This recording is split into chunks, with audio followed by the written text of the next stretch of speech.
Hello students, welcome to my YouTube channel pharma ma'am. हम देख रहे हैं subject advanced organic chemistry of master of pharmacy first semester. हम unit second देख रहे हैं और इसमें आज का हमारा टॉपिक है अल्मन कपलिंग रिएक्शन। तो आइए लेक्चर को स्टार्ट करते हैं। फर्स्टली हम देखते हैं अल्मन कपलिंग रिएक्शन होता क्या है।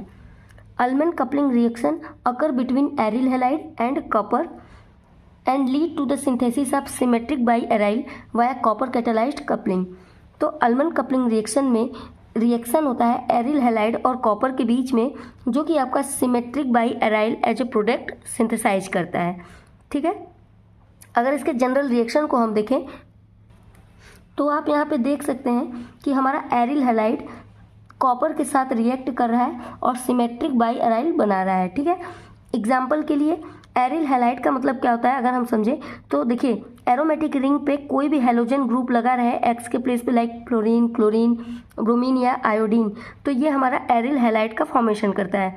तो एरिल हैलाइड जब कॉपर से रिएक्ट कर रहा है तो यहाँ पे बाई एरिल बन जा रहा है और हमारा कॉपर आयोडाइड निकल जा रहा है। ठीक है, इस जनरल रिएक्शन को ईजिली लर्न करने के लिए हम यहाँ पे एक ट्रिक देखेंगे और बहुत अच्छे से इसे याद रखेंगे ताकि आप एग्जाम में बिल्कुल कंफ्यूज ना हो, न ही आपका कोई और रिएक्शन दूसरे रिएक्शन में मिक्स हो। ठीक है, तो ट्रिक है हमारा all aryl halo to copper biaryl. ठीक, तो यहाँ पे देखिए इसका मतलब है कि ऑल एरिल, जितने भी एरिल है हेलो कर रहे हैं किसको, कॉपर को, टू कॉपर, यानी ऑल एरिल हेलो कह रहे हैं कॉपर को, लेकिन कॉपर क्या कह रहा है रिप्लाई में, बाय एरिल। कॉपर हाई की जगह क्या बोल रहा है, बाय एरिल।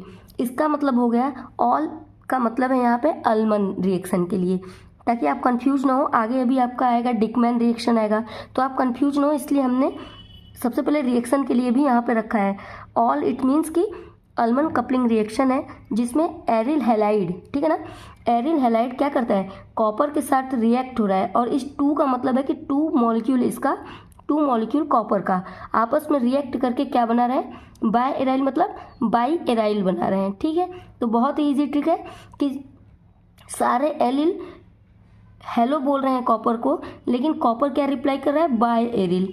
ठीक है, बहुत ही इजी ट्रिक है, इससे आप रिएक्शन याद रखेंगे और यदि आपको रिएक्शन याद हो गया तो मैकेनिज्म भी आप बहुत अच्छे से याद रखेंगे। यहाँ पे ऑर्डर ऑफ रिएक्टिविटी देखते हैं कि अगर एरोमेटिक रिंग पे आयोडीन लगा हुआ है तो कौन सबसे पहले रिएक्ट करेगा। अगर आयोडीन है तो आयोडीन या ब्रोमीन या क्लोरीन। तो ये रिएक्टिविटी ऑर्डर है कि एरोमेटिक रिंग पे यदि आयोडीन अटैच है तो इसकी रिएक्टिविटी सबसे ज़्यादा होगी। देन आपके एरोमेटिक रिंग पे ब्रोमीन अटैच है तो उसकी होगी। देन आपका एरोमेटिक रिंग पे यदि क्लोरीन है तो उसकी होगी।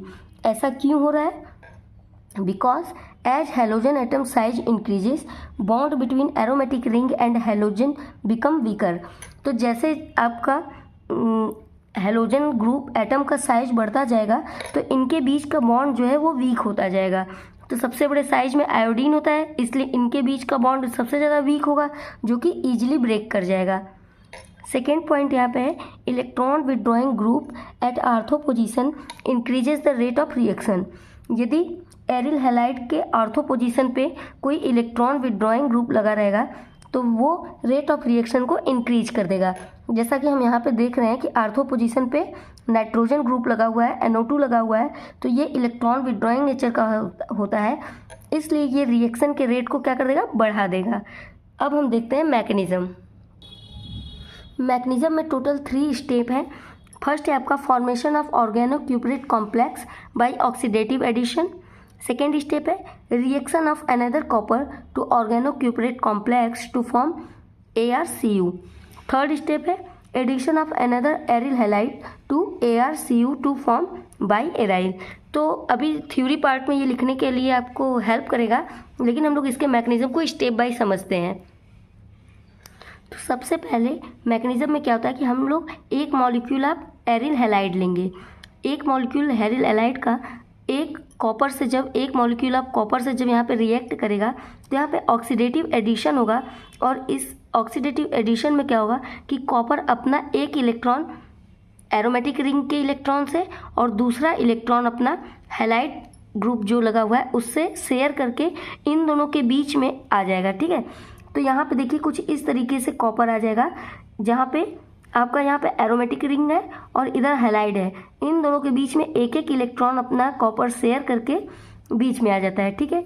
इसे ऑक्सीडेटिव एडिशन इसलिए बोलते हैं क्योंकि इस टाइम में कॉपर का ऑक्सीडेशन नंबर यहाँ पे 0 रहता है, लेकिन आफ्टर द रिएक्शन अब इस कॉपर का ऑक्सीडेटिव स्टेट आप देखेंगे तो +2 चला जाता है, और ये जो कॉम्प्लेक्स बनता है इसे हम लोग बोलते हैं ऑर्गेनोक्यूपरेट कॉम्प्लेक्स, ठीक है। फर्दर हम क्या करेंगे, सेकेंड स्टेप में जो हमारा सेकेंड कॉपर मॉलिक्यूल्स प्रेजेंट है हम उसको रिएक्ट कराएंगे ऑर्गेनोक्यूपरेट कॉम्प्लेक्स से, ठीक है। तो यहाँ पे ये कॉपर इस हैलाइड ग्रुप को लेकर बाहर निकल जाएगा, ठीक है, -CuX हो जाएगा। अब ये X आपका क्लोरीन, ब्रोमीन, आयोडीन कुछ भी हो सकता है, ठीक है ना।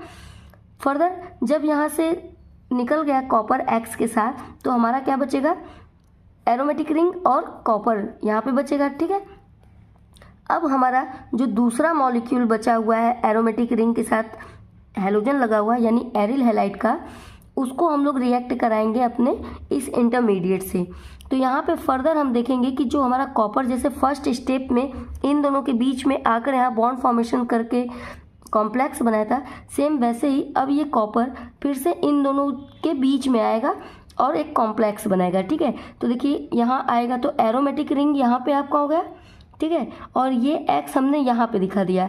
कॉपर हमारा आया यहाँ बीच में, इन दोनों से एक इलेक्ट्रॉन इससे शेयर किया और एक इलेक्ट्रॉन अपना इधर एरोमेटिक रिंग से शेयर किया, और बाकी ये वाला एरोमेटिक रिंग जो था यहाँ पे आ गया आपका, ठीक है। अब यहाँ पे क्या होगा, जब इस तरीके से कॉपर इन दोनों के बीच में आ गया, फिर यहाँ से ये हैलोजन ग्रुप के साथ कॉपर रिमूव कर जाएगा, ठीक है, in the form of CuX। तो CuX के फॉर्म में यहाँ से ये रिमूव हो जाएगा, और इसे हम लोग बोलते हैं यहाँ पे अब होगा रिडक्टिव एलिमिनेशन, क्योंकि देखिए यहाँ पे जो अभी कॉपर प्रेजेंट था इसका ऑक्सीडेशन स्टेट +3 रहता है, लेकिन रिडक्टिव एलिमिनेशन जब होगा यहाँ से जब XCu निकलेगा तो हमारा क्या बचेगा, XCu निकल गया तो एरोमेटिक रिंग, एरोमेटिक रिंग, तो ये एरोमेटिक रिंग आपस में अपना एक एक इलेक्ट्रॉन शेयर करके बाई एराइल का फॉर्मेशन करते हैं, ठीक है। तो यहाँ पे जो ये CuX निकलता है जिस टाइम, तो CuX के फॉर्म में इस कॉपर का ऑक्सीडेशन स्टेट +1 हो जाता है, तो +3 से +1 में आता है, इसलिए इस स्टेप को हम लोग बोलते हैं रिडक्टिव एलिमिनेशन। और इस तरीके से हमारा सिंथेसिस हो जाता है एरोमेटिक रिंग का, बाई एराइल रिंग का, जो कि आप कुछ इस तरीके से बना सकते हैं।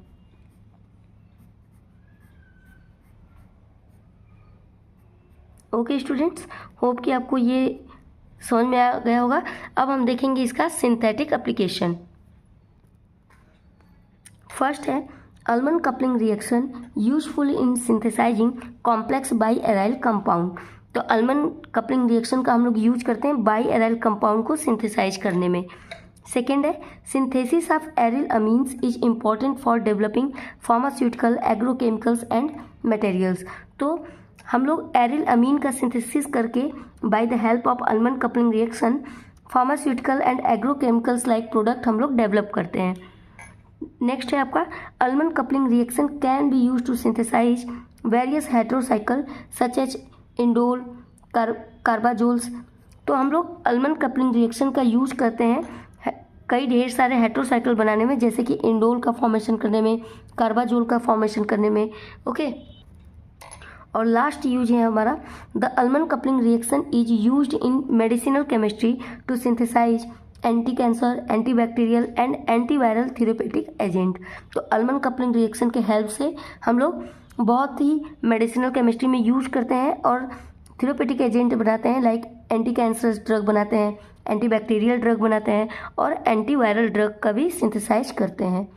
होप स्टूडेंट्स कि आपको ये लेक्चर अच्छे से समझ में आया होगा। यदि कोई कन्फ्यूजन है तो आप कमेंट बॉक्स में ज़रूर बताइएगा। अब आइए इनका स्क्रीनशॉट ले लीजिए।